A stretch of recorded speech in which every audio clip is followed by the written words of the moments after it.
Je vous souhaite une bonne fête de Noël. Quand Jésus est né à Bethléem, il n'y avait pas beaucoup de monde pour l'accueillir. Et pourtant, au bout de quelques années, beaucoup de gens se sont mis à suivre Jésus. Ils ont découvert en lui celui qui conduisait vers Dieu.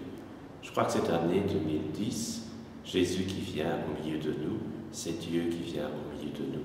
Et c'est peut-être bon que nous réfléchissions si nous accueillons Dieu dans notre cœur, dans notre famille, et si dans les occupations habituelles, dans l'école ou dans la société, nous cherchons vraiment ce que Dieu attend de nous. Une autre chose, quand Jésus est venu à Bethléem, ce sont des bergers qui sont venus les premiers.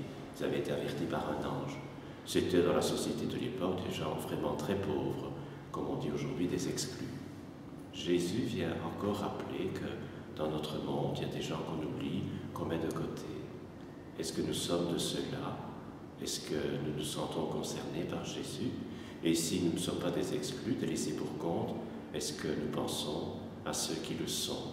Est-ce que nous sommes prêts à donner de notre temps, de notre argent, beaucoup de choses que nous avons pour ceux qui sont pauvres, avec les pauvres? Troisième chose peut-être pour le temps de Noël, c'est que Jésus est le prince de la paix, comme disait le prophète Isaïe. Dans notre monde, en plusieurs lieux, il y a des Belges aussi qui sont là comme des agents de la paix. Est-ce que nous les soutenons?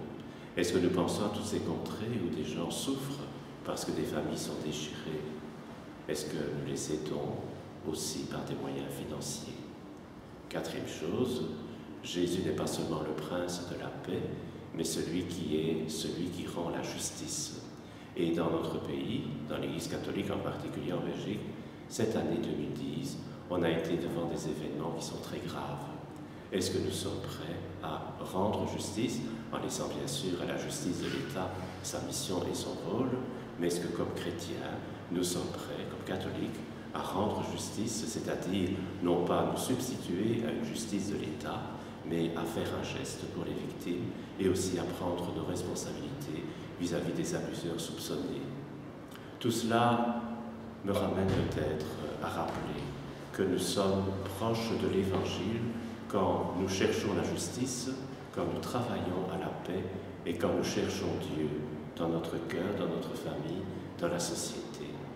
Et peut-être que ce qui se passe cette année en Belgique nous invite à regarder surtout l'Évangile et à essayer de connaître Jésus davantage, non pas pour l'imposer, mais pour devenir ses disciples, ses amis.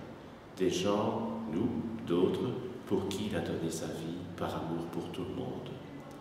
Cette fête de Noël est une fête admirable, surtout pour les petits-enfants, mais aussi pour les grands, pour les pauvres, pour ceux qui sont laissés de côté et pour ceux qui vivent au milieu de conflits qui sont extrêmement compliqués et qui font beaucoup souffrir. En 2010 encore, nous attendons le Seigneur de l'Espérance.